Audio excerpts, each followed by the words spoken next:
Welcome you back to the Patrick Netherton Show right here in 1130 The Tiger 103.3 FM, and we are pleased to welcome in one of the newest members to be inducted coming up in a couple of weeks here to the Louisiana Sports Hall of Fame.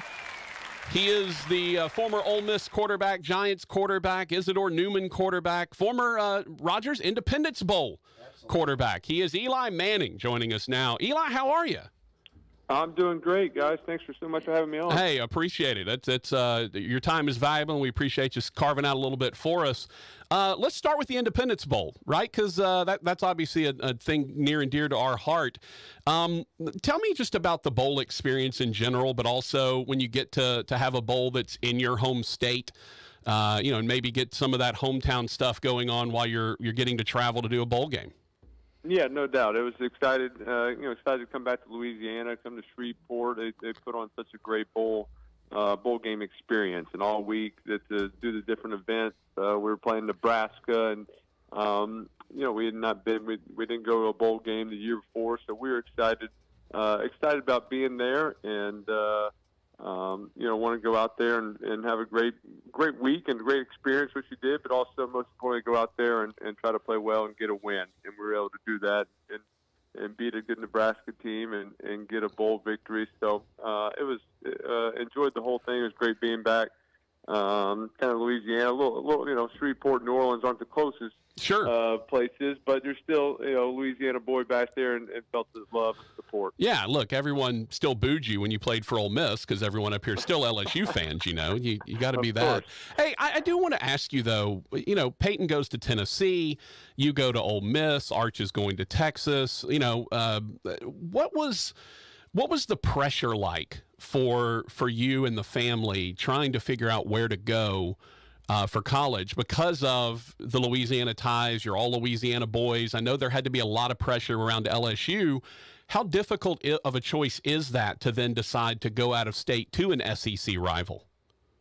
Well, I think we just, we wanted to look at the right places and what was going to be the right fit, where you really,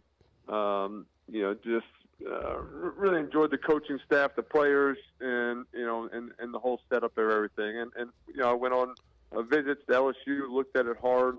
But as a Louisiana boy, my dad grew up in Mississippi. He went to Ole Miss. We grew up kind of Ole Miss fans. So there's always kind of that rivalry between Ole Miss and LSU, and not too far away. So we went into Baton Rouge and went to games growing up. But we were probably we were rooting for Ole Miss at the time. Mm-hmm. But I think once you start getting recruited, all that does kind of jump out and kind of disappears real quick, and now you're looking at just the best fit. And so, again, I looked at LSU hard, and really the reason I went to Ole Miss was David Cutcliffe. Sure. Just left Tennessee. He was the offensive coordinator there when Peyton was there, and he just got signed on to be the head coach at Ole Miss, and really that was what kind of lured me back to Ole Miss. And I went on a trip and sat with him, and I just felt he could make me a better quarterback and make me a better player, and I could go there. And if I never played a down of football in my life, I knew I'd be happy there. And I think ultimately that was kind of those two things were the deciding factors. Yeah, and obviously it worked out well. Good career at Ole Miss, and then obviously a tremendous career in the NFL. As you moved into the NFL and won those 2 Super Bowls, did you feel like, because of how successful Peyton had been, and obviously Archie in New Orleans, did you feel a pressure, kind of a weight when you got to the NFL of the people that came before you, your forebears, so to speak? I think for me, just following up in a little bit of my dad's footsteps and Peyton's footsteps, I think I learned early on that I can't try to compete with Peyton. 3 or 4 years before that, and he was the Gatorade Player of the Year at the time. Now he was up for Heisman. He'd been the first pick in the NFL draft. Right. I said, hey, I can't try to do all these things. He's not leaving me much room for improve. How to beat him, how to be ahead of him. I just said, I love what I'm doing. I'm going to be a great teammate.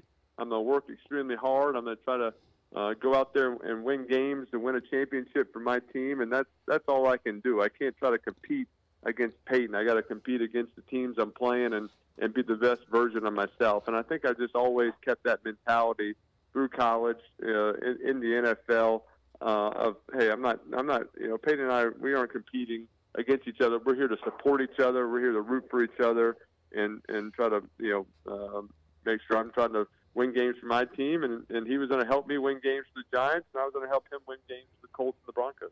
It's interesting, talking to Eli Manning, newly inducted, coming up here in a couple of weeks into the Louisiana Sports Hall of Fame. It is interesting, right, that you've kind of had to play the role of underdog, to so to speak, in kind of your entire career. And yet, when you look back over it, your entire career has been a success. You were a success at Newman, set the school passing record that just fell, a couple of years ago. You turn around and have great success at Ole Miss, and then the Giants, the 2 Super Bowls, the undefeated, Patriots. You end their streak. It's kind of a remarkable story for a guy that is as gifted as you are, and as talented as you are, and has the genetics and the drive and all of that, to kind of have been an underdog in so many different ways going through, and yet you succeeded every place you've been. I think that's a pretty remarkable story, Eli.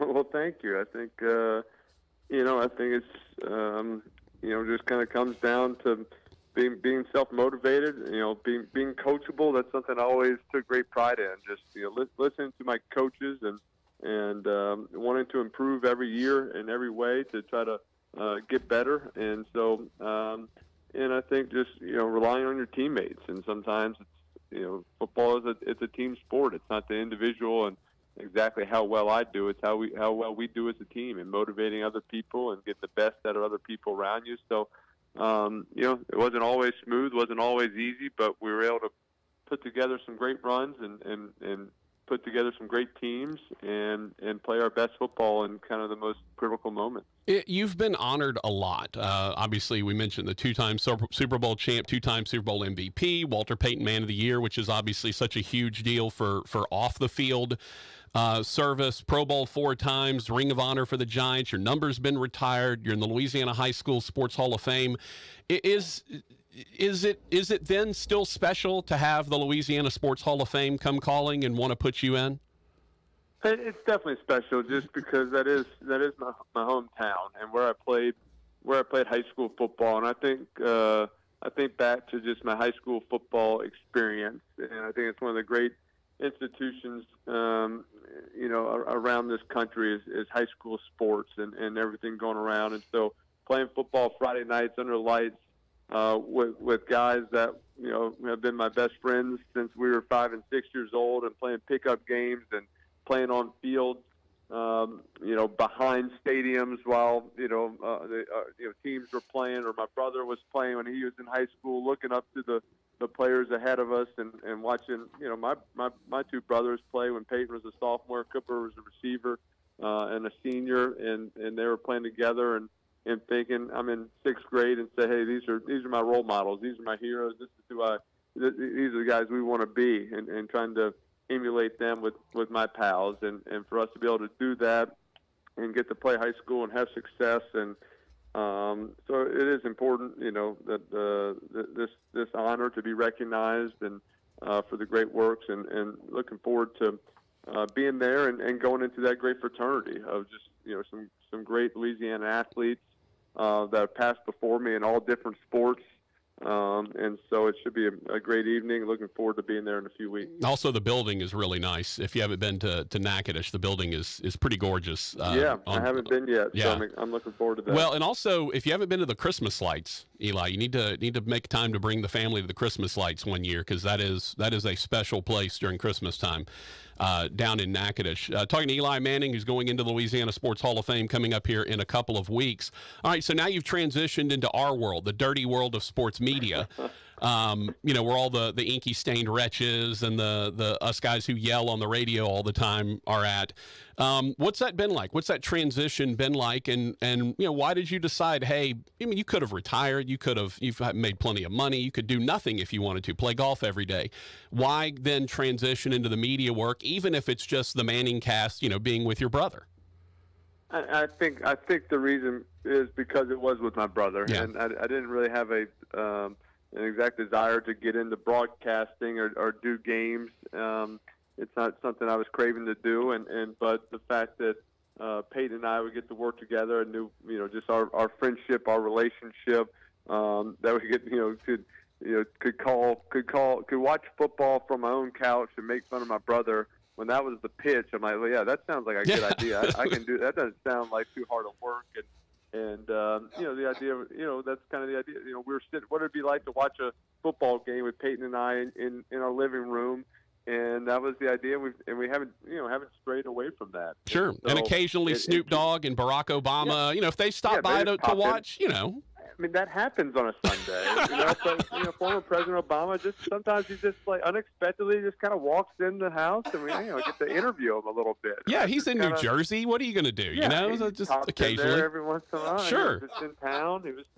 And so that's the way it goes. So it's so have a lot of fun doing that. It keeps me involved in the game of football. I get to still watch some film. I get to talk to some of the offensive coordinators and quarterbacks of the teams that are playing and pick their brain a little bit about what's going on. I have known for a long time or have some sort of friendship or relationship with, and so it's easy to do that, and it does, keeps me. I'm not traveling, and I get to be home with my family a bunch.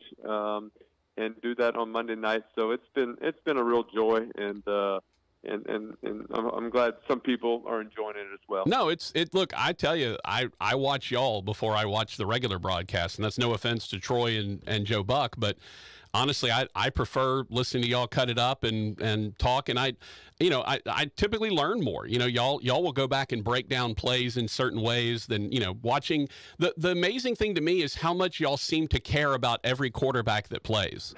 That's the amazing thing is y'all care. Like, you see the guy about to make, oh no, don't do that, don't throw it. I love how invested you are in guys you may not even know. Well, I think that's the thing with Peyton. I mean, we try to be positive. We're rooting for quarterbacks. And I think it's still pretty fresh in our mind how hard it is to play quarterback in the NFL, and I want to always remember that. I think sometimes kind of the longer you've been away from it, you forget it's hard. It's hard to go win a game on Sunday. It's hard to throw completions and touchdowns. I mean, it's a hard sport to do, and so. We're always pulling for the quarterbacks. We're always pulling for these guys to play well, to make all the plays. That's just kind of the way it works. That's when we're watching a game, we pull for the quarterbacks to make all the great, the big time plays and to step up and have great 2-minute drives. And so, I love when Peyton gets frustrated with the clock management or game management.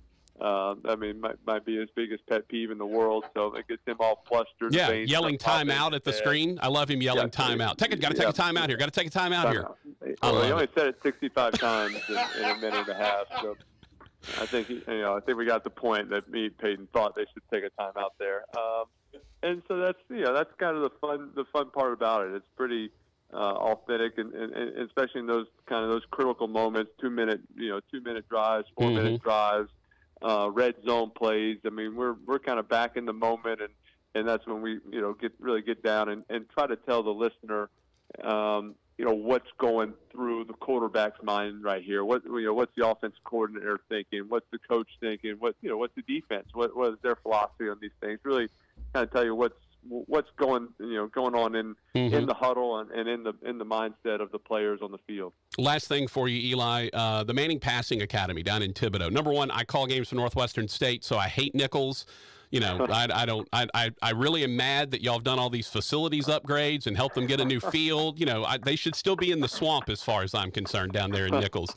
Sure. No, seriously, the Manning Passing Academy and how it's grown, how important is it for you to continue to be a part of that, to continue to try to give that knowledge and that know-how to the next generation of guys? No, it's very important. We just had our camp a few weeks ago, our 27th year, and 100 campers, high school kids from all over the country, come to the camp for a few days, come to Louisiana. That was important. I mean, this thing, when I was a sophomore in high school when we started the camp, and kind of my dad and Peyton, the original plan was just to help Louisiana kids become better at football, helping some of these quarterbacks throw it a little bit more, get away from some of the wishbone and option, and let's air it out. Let's start throwing the football. And so that's kind of where it all started, and it's just grown and grown, and people from all over come. And the neat thing about it is, you know, we started getting some more college kids would come down to be the counselors. So they're the one coaching up these high school kids along with Peyton and I. Then Peyton and I will kind of, you know, will work with the college kids as well to make sure they're getting some out of it. And it's made watching college football a lot of fun, because you know every kid. Almost every game, there's a quarterback that's been through the camp, and kind of why it works with the Manning cast on when some of these guys are playing, they've probably been through the camp. Yeah. And I've known these guys and gotten to know them. I know last year in the divisional round of the playoffs in the NFL, all eight starting quarterbacks had come through the passing academy. That's great. And so it's pretty neat. It's a way to, you know, continue to pass it forward, pay it forward, in the sense of helping these high school kids, and just, you know, you see their passion for the game and them wanting to get better, and that's why they're coming to the camp, and Peyton and I are able to help them and you know, help them enjoy their high school experience. Well, the camp's amazing. Obviously, congratulations on being inducted into the Louisiana Sports Hall of Fame. I know that's a big deal in a lifetime of big deals for you. And also, you know, thanks for coming and enjoying a little Shreveport while you're in college. We do appreciate that as well. Looking forward to seeing you down in Natchitoches. Eli, thank you so much for your time today. We really appreciate it.